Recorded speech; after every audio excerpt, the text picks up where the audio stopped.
Hey, Rob B here with Rob D, and you are listening to the Property Podcast.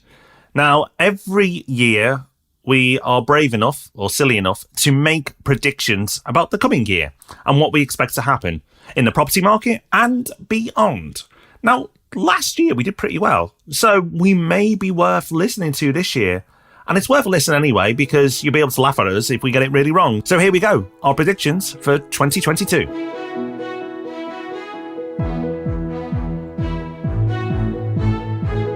Welcome to the Property Podcast, where every Thursday morning, property investors come to be informed and inspired. It's always good fun doing these predictions. Not always so fun looking back at them, but fun to do them. So a whole load of predictions on a whole load of areas, including areas we probably shouldn't be straying into, coming up over the course of the next 15 minutes or so.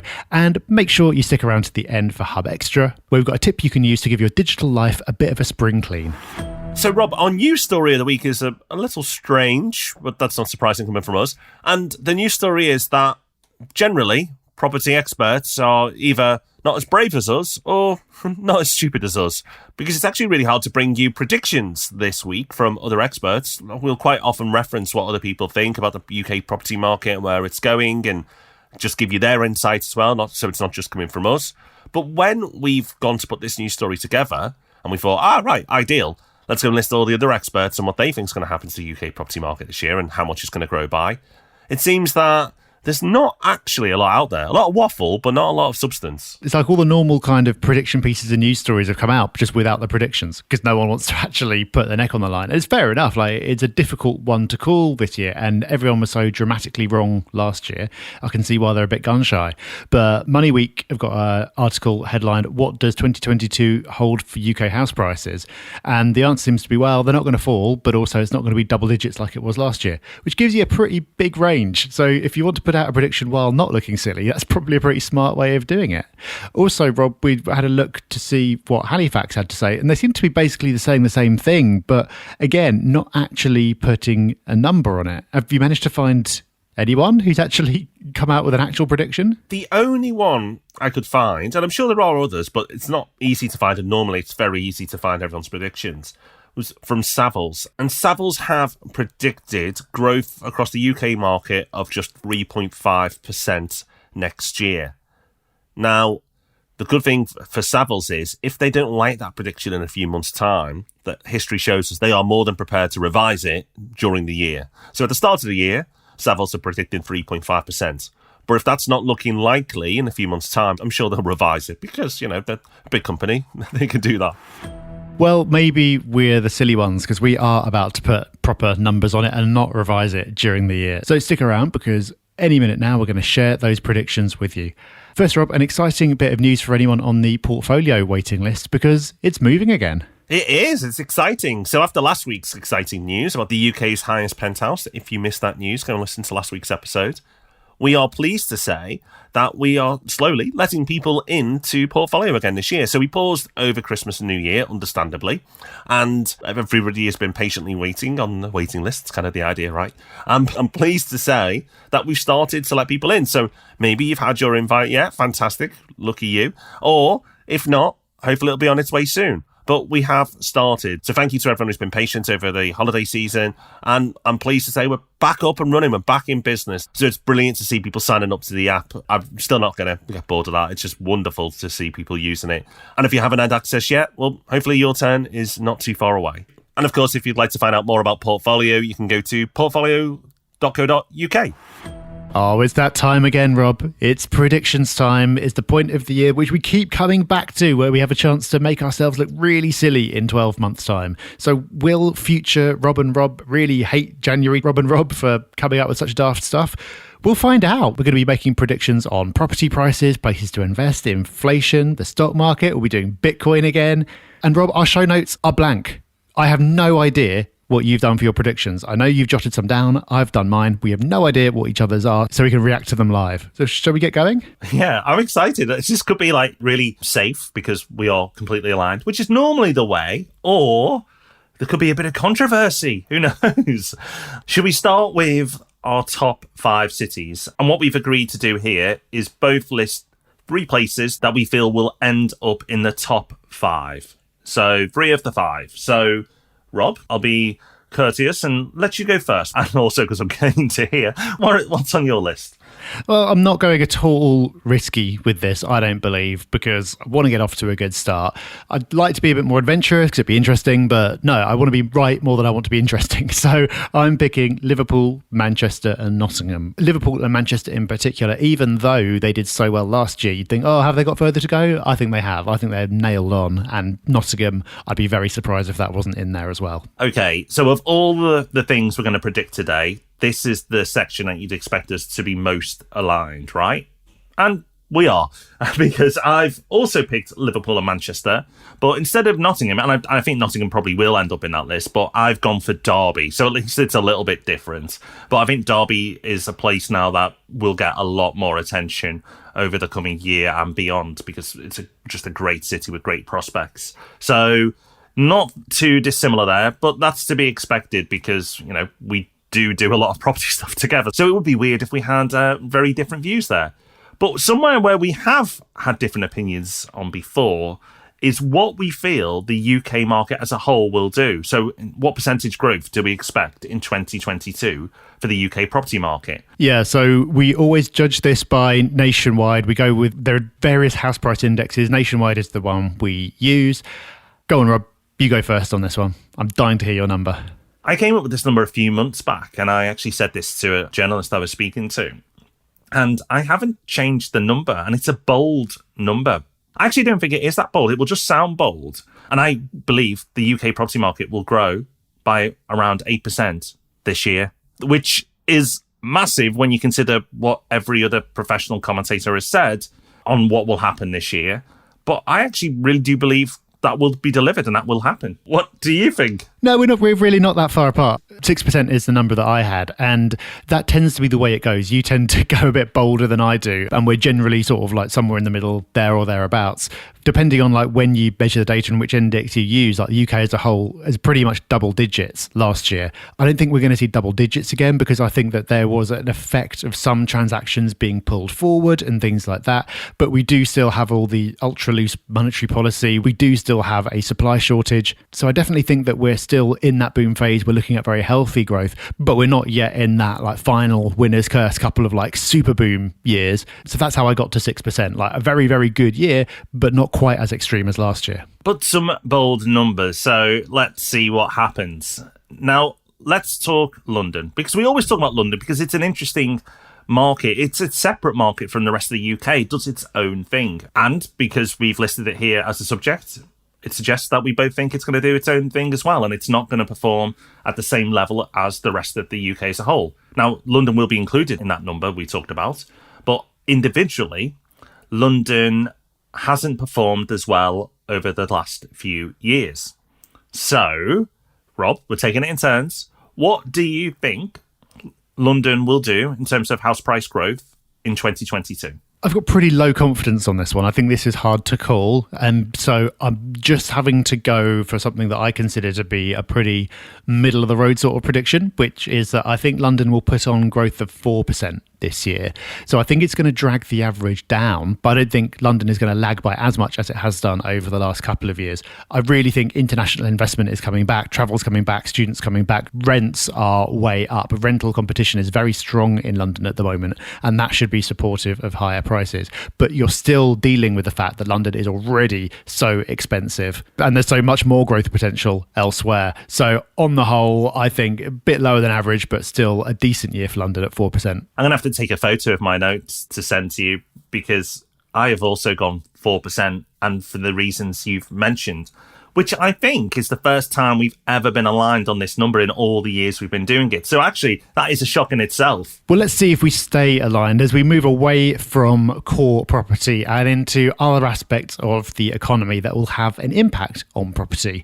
And the first one that we're going to talk about is inflation. I don't know if we've done an inflation prediction in the past. I don't think we have, but we need to do one this year because it became, in the last 6 months of last year, such a hot topic, and that is absolutely going to continue. So my first non-prediction prediction is that inflation is going to be talked about extensively this year. But what is the rate of inflation going to be? That is the question. And you're first up, Rob. Okay, so I'm going to go with inflation of at least 5%, which I don't know if that's going to shock people or not, but it should be surprising because the Bank of England is targeted with delivering inflation of around 2%. But I just think it's almost impossible for them to deliver that number, and they're going to struggle to keep it anywhere near that. Now, they may manipulate the data, so I'm giving myself an out already, and we'll do a whole episode on inflation in the first quarter of this year, because I agree, Rob, it's going to be a subject that's going to be talked about a lot, and rightly so, because it impacts us all. But I really do believe that it will be as strong as I predicted and be at least 5%. But what do you think? It's my turn to send you a photo now. That's exactly what I had.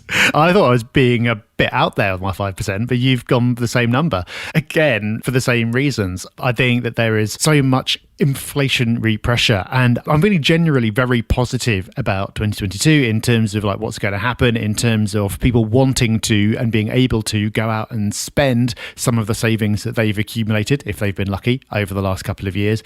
There's so much other inflationary pressure as well in terms of commodities and things like that.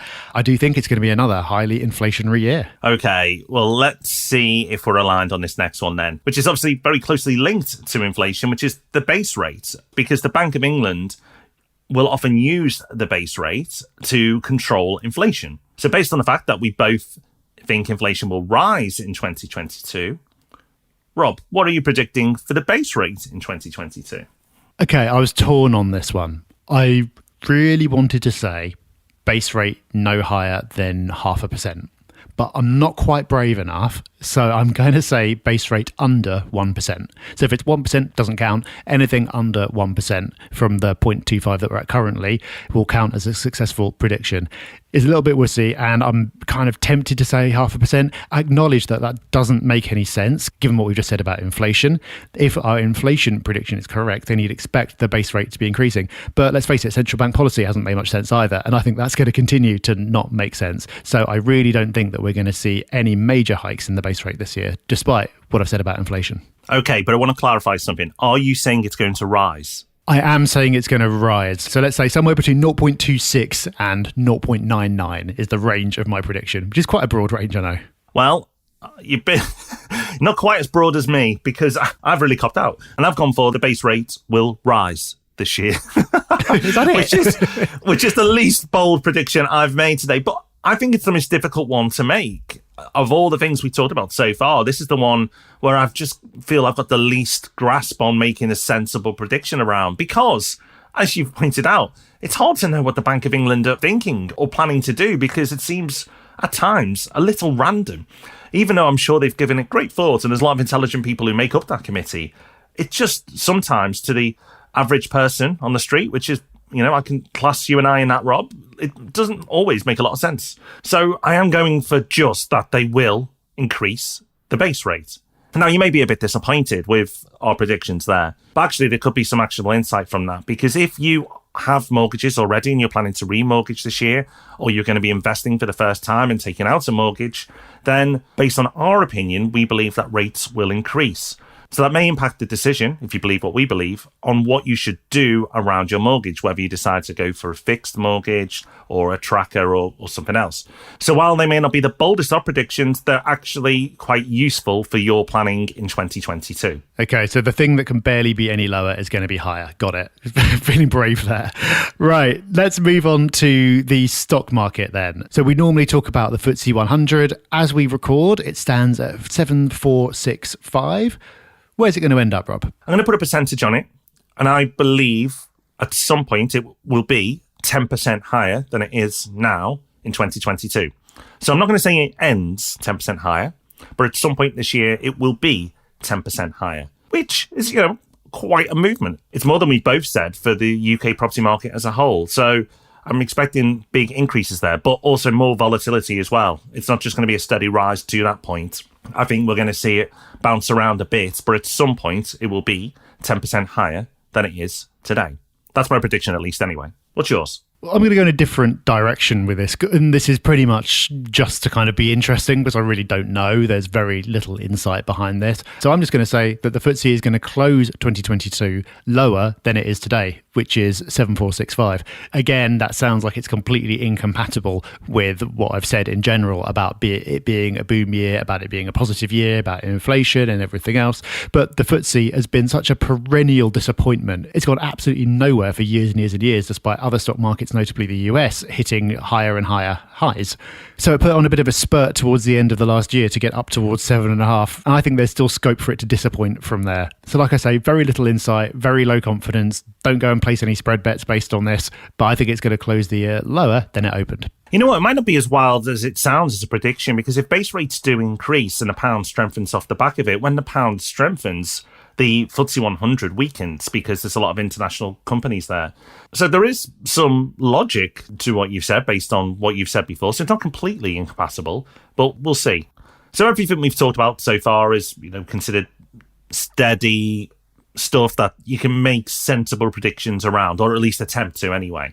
The next one is the wildest asset, and some people will debate whether it's called an asset, but asset class of all, which is Bitcoin.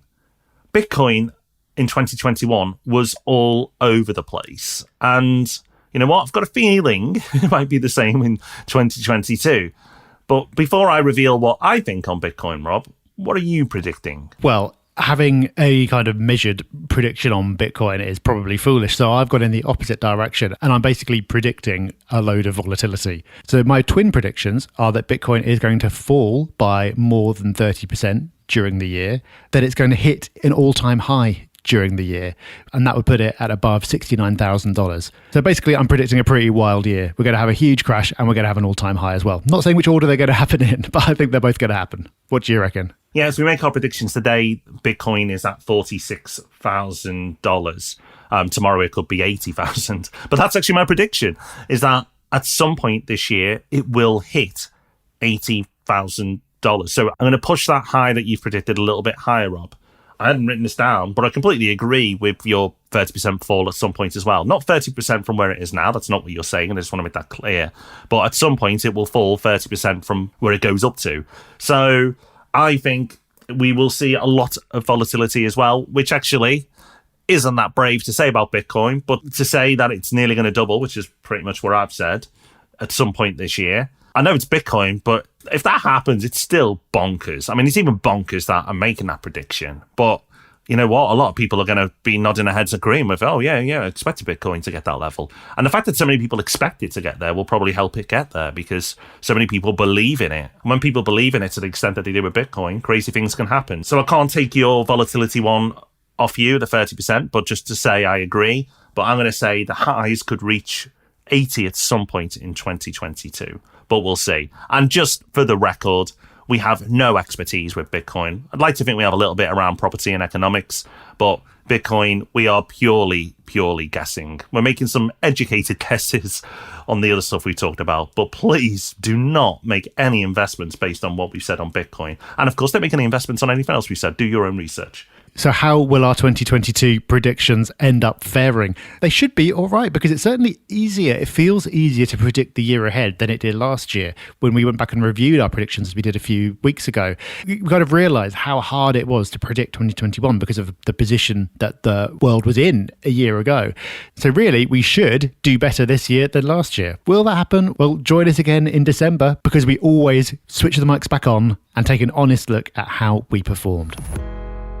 For now, though, let's move on to Hub Extra, that part of the show where we give you a little bit more, whether it's a tool, a resource, a thought, just something that makes your life a little bit better.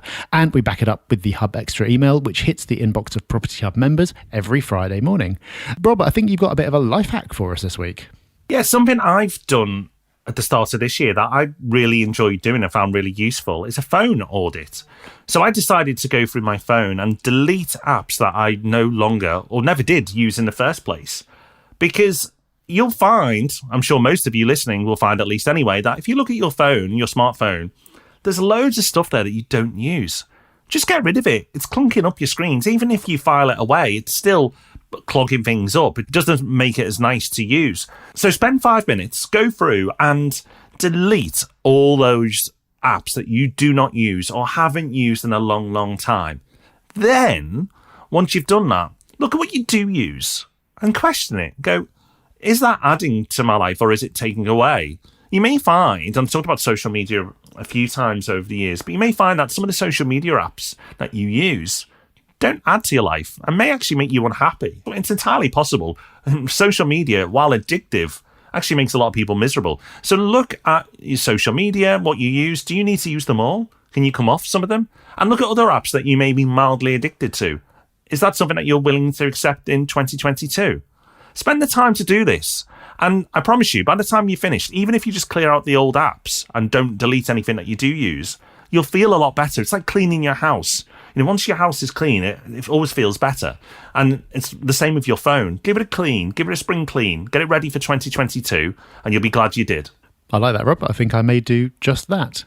Well, that is us done for this week. Those are our predictions. What do you think? What do you think to us? What are we going to get right? What are we going to get wrong? And what do you think is in store for the year ahead? You can let us know. We're on all the socials at Property Hub UK. And one thing that has 100% certainty is that we are going to be back next week. Of course we are. Every single Thursday you'll have an episode of the Property Podcast, and we'll be back on Tuesday with Ask Rob and Rob. So until then, have a great week. Bye-bye. Bye-bye.